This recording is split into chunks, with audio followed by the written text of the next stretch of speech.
Toby, do stop. It's okay. We got the neighbor working over there in his yard, riding his tractor in the woods. We got somebody, I don't know, surveyors or the neighbors on the other side of the woods come walking through. All on December the 4th, the Feast of St. Barbara. But right now we're going to talk about another saint, St. John Damascene. I'm probably not pronouncing that right. Born in Syria, 676. By the way, when was Barbara? For those who actually listened to two things, what was the time frame for Barbara? I don't know when Barbara was. Anyway, St. Barbara. So St. John Damascene was a doctor of the church, died in 749. He thrived as a Christian in a Saracen, that's a Muslim land, tutored by an Italian monk. So he had Islam, and he had learned about Islam, and he learned about Christianity from an Italian monk named Cosmas. He was highly educated. He was a lot of his work was in defense of icons. It was a time where people thought having icons like a picture of Jesus or a statue or whatever was somehow idolizing. Well, get your tail off the leash. And that was a big thing. That was a big stink in the church. And so he fought that. In the 600s, that was a big issue, apparently. Germanus, the Patriarch of Constantinople, forged a letter that John had betrayed the Caliph. I used to know how to pronounce that. Who ordered that John's hand be cut off. So John got his hand cut off because Germanus lied about him and said that that John had betrayed the Caliph.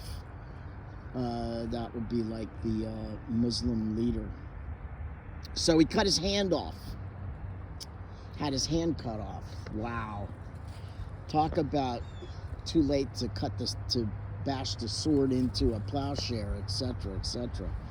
But Mary, the Virgin Mary appeared and reattached the hand, and the Caliph, seeing this this miracle, had his faith restored, not in Christianity, of course, because he was still stubborn, but he had his faith restored in John. So John had his hand back, and John got his hand back. Isn't that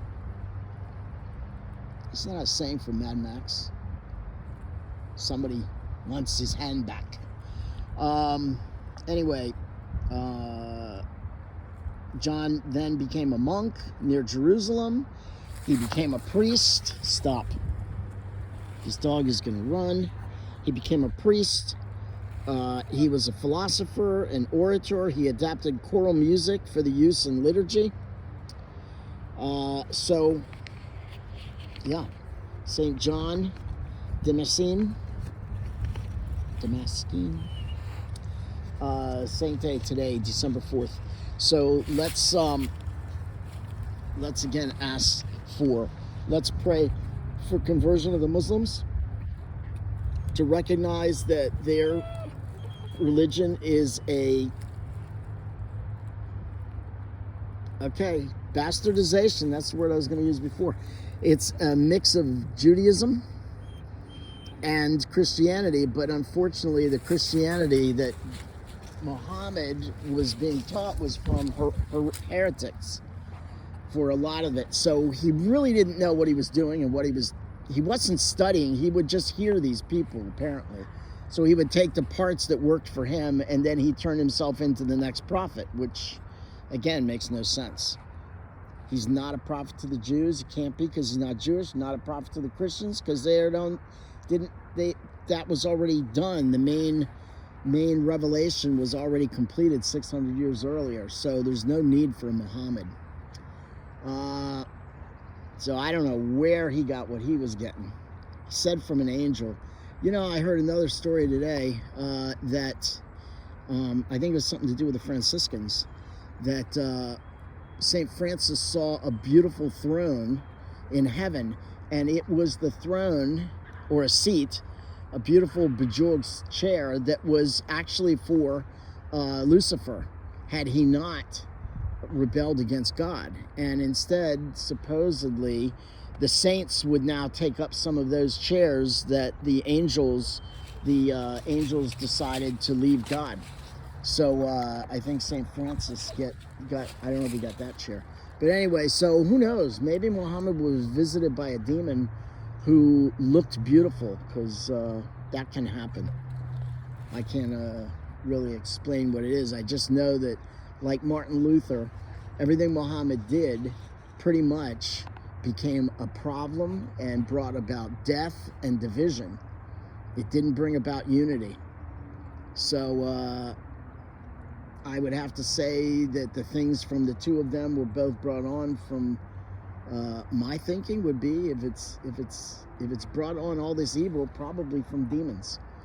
I don't know what Martin Luther's problem was, but anyway, today Saint John Damascene, and let's pray for the conversion of the Muslims, that they would realize that Muhammad is not a prophet. It can't be. It's against the actual laws of what a prophet does and is, and that the faith that he's combined together is simply heretical Christianity in many instances, and Judaism. And yeah, let's just say find the error, and yeah. Okay. So if that makes sense, fine. If it doesn't, well, don't worry about it. I'm sure you'll do fine. You know, you'll be fine when you reach God. He'll tell you you were a good and faithful servant, or you were a stubborn, what is it this says? A stubborn, stiff-necked people.